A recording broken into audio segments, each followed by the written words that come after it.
Foreign Affairs Minister Mélanie Joly was in Kiev today. Both Canada and the United States are warning there is a real threat of a Russian invasion. There is only one viable path.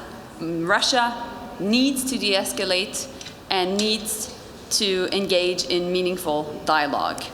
At this point, Russia is still denying that it has any plans to invade Ukraine, but it still has about 100,000 troops positioned at several spots along its border with Ukraine.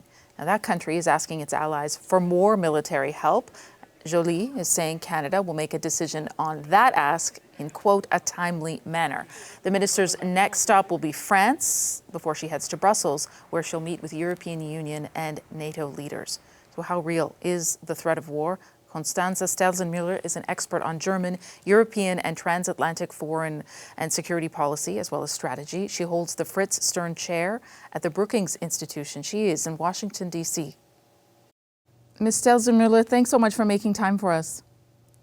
Well, thank you for having me on. Always a pleasure. I'll just get right to it. How close are these countries to war? I think that right now, that's still wide open. Even in the mind of Vladimir Putin himself. But the prevailing mood in Washington among experts seems to be that there is an above 60% chance, somewhere between 60 and 80%, that it will happen between now and, let's say, the end of February. Given your area of study and how much you've looked into this region, how worried are you about what is playing out right now? On a personal note, I'm really anxious about this. And here's why. I've been a journalist, or was a journalist until I entered the think tanking world in the 90s for a decade and a half.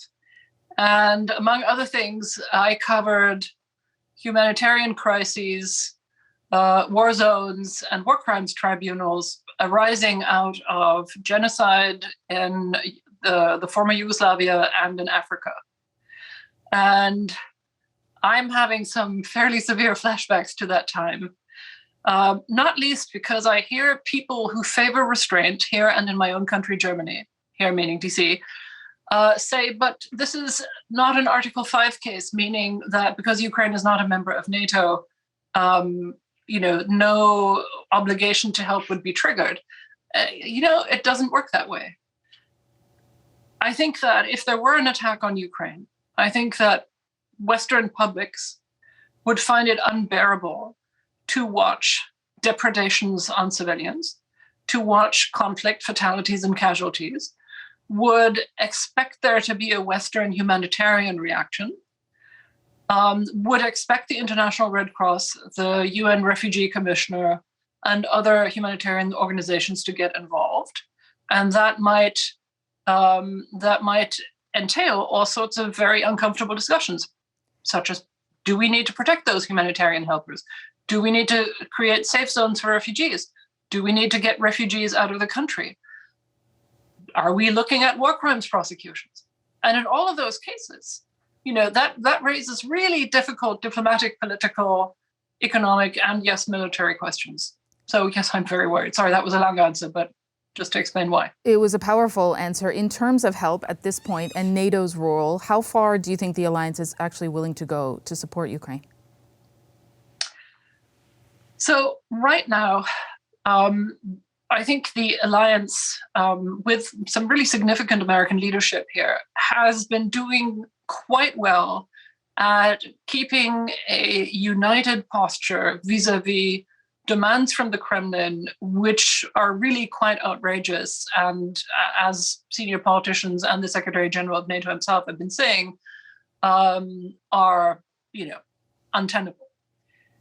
And that said, despite this opposition to these demands, which just simply cannot be met from the American side, and the realization that the Americans have not been willing, that the Russians have not been willing to take up the West on offers to talk about related issues like arms control and confidence building measures, which could perhaps take down the temperature in the region a little bit. There are really difficult questions on which there are legitimate disagreements within countries of the alliance and within the alliance itself on two big questions.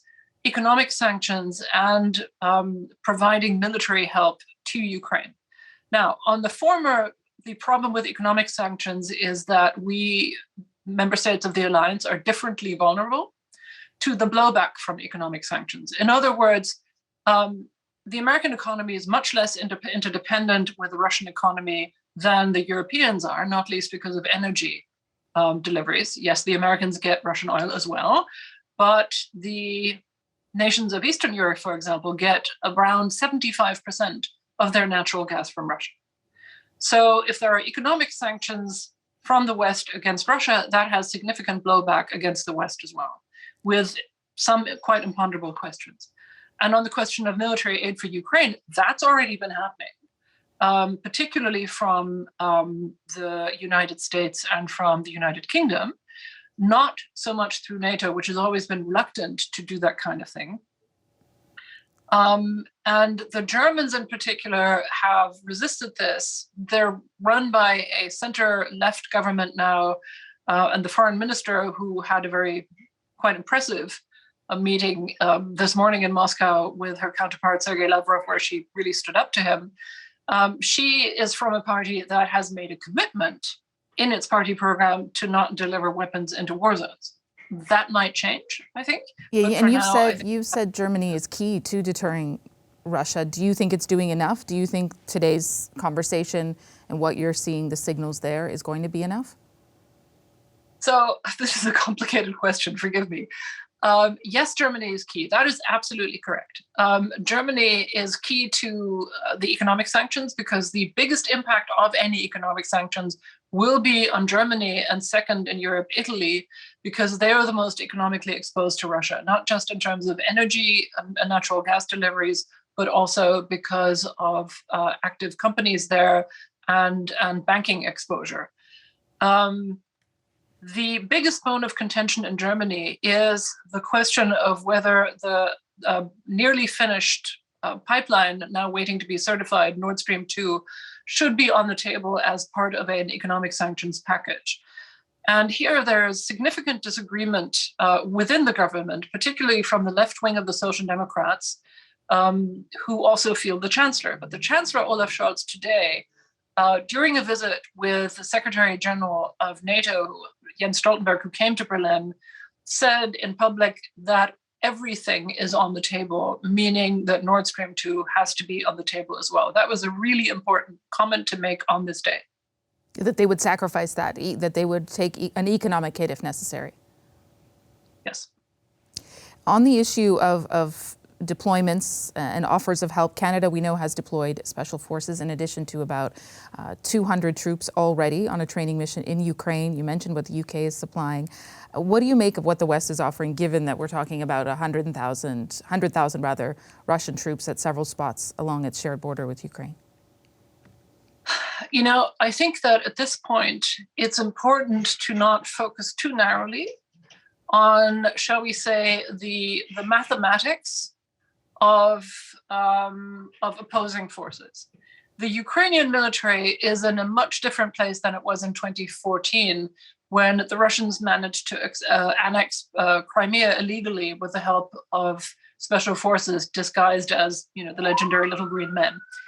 I think that the Ukrainian armed forces, trained as they are, equipped as they are, including by Western friends, could give Russia a very, very hard time. And while this is a very large Russian force and it's being reinforced, it is, according to the calculations of military experts who know a lot more than I do, like Michael Kaufman, not enough to occupy the whole country.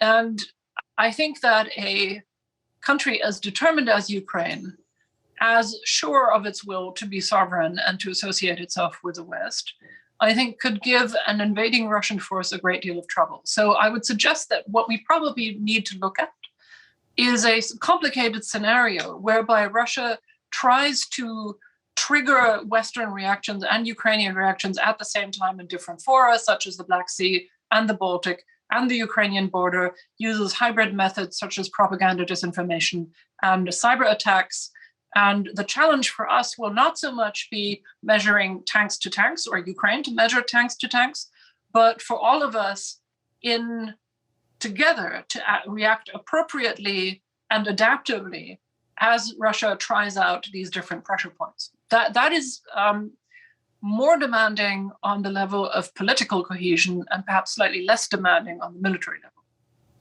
Before I let you go, what do you think Putin is really after here?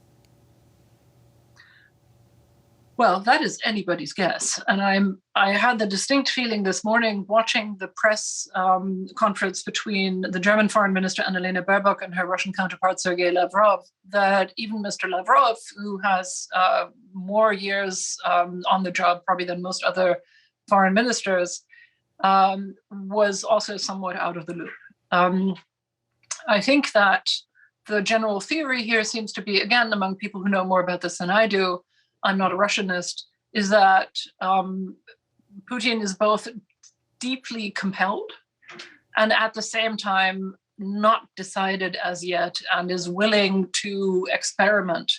But the thing that I think the most important point to keep in mind here is that we have not seen, since the demise of the Soviet Union in 1991, a situation in which the Kremlin has talked itself this far up the flagpole with so little means politically and rhetorically of getting itself down again.